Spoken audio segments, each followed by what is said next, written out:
Qui s'est emparé de la nouvelle Twingo de Laetitia Casta? Lequel de ses amis a pu la trahir et transgresser l'interdit? Aujourd'hui, Jean-Jacques Schopenhauer, psychiatre comportementaliste réputé mondialement pour son sérieux et ses méthodes, nous livre son éclairage particulier sur l'affaire Twingo. Je me suis penché avec minutie sur le cas de chacun des amis de Laetitia. Tous m'ont semblé dissimuler des névroses tout à fait remarquables. Mais, à la suite de déductions complexes et d'une batterie de tests éprouvés lors de nombreux conflits, je suis en mesure d'affirmer que le coupable est... Mélanie. Taux de culpabilité, 77%. À moins que ce ne soit... Christelle, dont le pourcentage de culpabilité chute à 19%. Ce qui nous laisse un petit 4% pour Jean-François. J'ai pu les soumettre discrètement à quelques tests anodins, mais regardez plutôt. Tout d'abord, le test de Forkenstube, ou plus communément appelé test de la fourchette. Mélanie est ici sous hypnose. Mélanie, je vais énoncer une série de mots. Et si l'un de ces mots provoque chez vous une quelconque agressivité, évacuez-la en piquant votre fourchette dans ce foie de veau. Prête? Si je vous dis palmier, pas de réaction. Carrière professionnelle.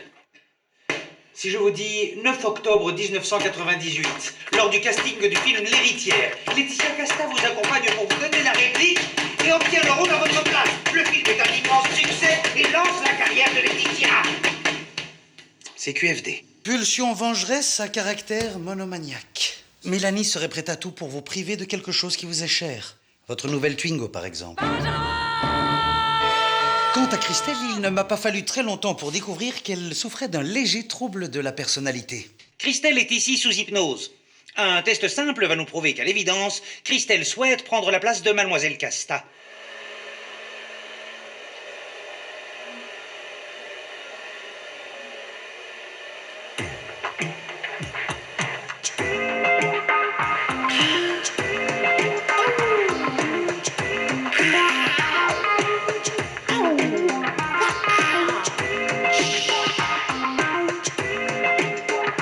Votre place ou votre voiture? C'est QFD. Quant à Jean-François, c'est juste que son visage ne me revient pas. Et puis la proximité de ses deux sourcils tend à révéler une personnalité bipolaire à tendance manifestement schizoïde. Ah oui, tiens, j'avais jamais remarqué. Jean-Jacques, mets ton pyjama et file immédiatement dans ta chambre. Mais enfin, papa! Pas de commentaire. Mademoiselle, je suis confus. C'est avec moi que vous aviez rendez-vous. Mon fils, il souffre de très légers troubles de la personnalité. Alors laissez-moi juste le temps de le raccompagner dans sa chambre, et puis après, nous pourrons poursuivre cette séance, n'est-ce pas?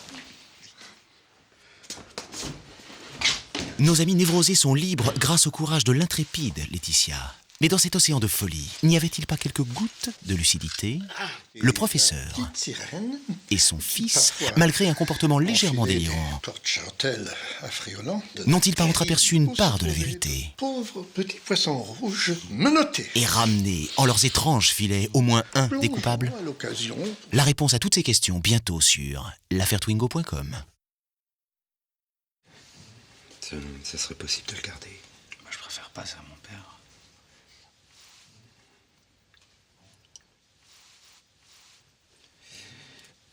Au revoir, en tout cas, c'était un plaisir.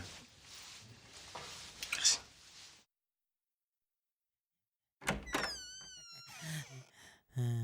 Si je vous dis Twingo, Je vous dis une ligne dynamique, un espace ultra modulable, la vraie petite voiture branchée et personnalisée, existant 4 motorisations et une foultitude d'options pour vous exprimer.